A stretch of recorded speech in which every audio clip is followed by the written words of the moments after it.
जेसीना लौथोखिबगी मतुंगिना अखोई सेमगो उनबो उनदबा गवर्नमेंट का फमिनदबा दरकार तादे नन मुस्लिम अनि लौथोक्त्रि होबा अखोई सिंगनी द चेलिबा इसे कंग्रि होबा मणिपुर पांगलना नाराय तकबीर अल्लाहु अकबर हाइबा खोलाउसिग लोइनना खुदिंगमक्ता अखोई सांसनजिगे लाउरगा तोकसगिनि खोंजर तोकसगिनि करि तौरुदोइनो नन मुस्लिम अनि लौथोय हाइबगी वखलवल पुरबरा काइनो अदु मानबा मोंगदा गवर्नमेंटना मणिपुर पांगलदा मणिपुर खुनाइदा अदुके मतिक हंथनि येंगे हाइबसे अखोई तसेंग नमकी चुम्मबरा हाइना हाइदबो ngam against the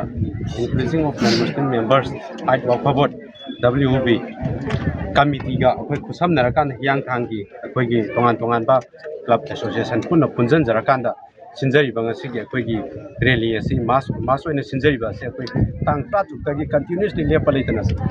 sangjan jarakpa adugul khongjang aduni marak sida akhoi gi miladun nabi gi adagi akhoi gi hunger marchers day akhoi gi salam khongchat ki ma'am leibedugi अखोई नोंगिनी अखोई लेप्सर वकांदा अखोई की लेबा की अथौबो सिंगी नुमितु दैदा अखोई की सुमाइना पेंदबगी वकत से तौसलरगदी अनि फंगजनबना मरम ओइरकांदा अदुगी पोत अखोइना रिलैक्स तौरगा अखोई इस्लाम दी येंगिमिनि अखोई इस्लाम दा बीजेपी लेंगाकना मणिपुर लेंगाकना अकुबो मियेंग येंगाकांदा तुअट पिरगा थमिसे सिगी अखोई नन मुस्लिम अनि लौथोक होबा अखोई कोंदंग लेपोय हाइबगी पानमदा संसनजरपनि ngasi karino hairakanदा गवर्नमेंटना मणिपुर पांगलदा मणिपुर खुनाइदा अदुके मतिक हंथनि येंगे हाइबसे अखोई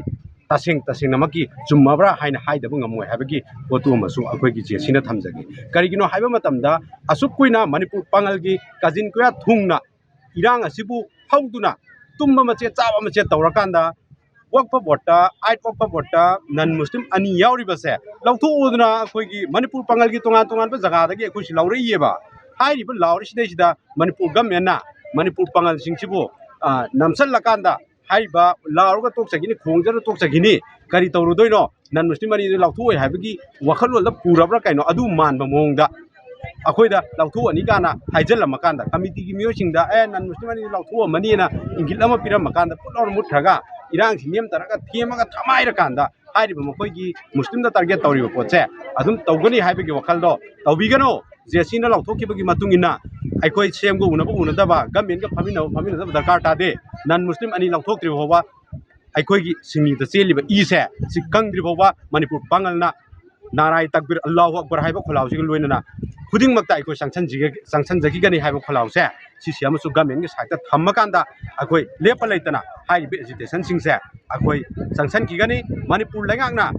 थवाइन पोंथा पीदि होबा इशूसे लोसनबा यारोय हाइबगी वखल थदोक पिराकांदा इशू लोसनबा हाइबिउ हाइबो वफम दोमा लेंगाकता थमजरकान थेंजनजगे थैंक यू।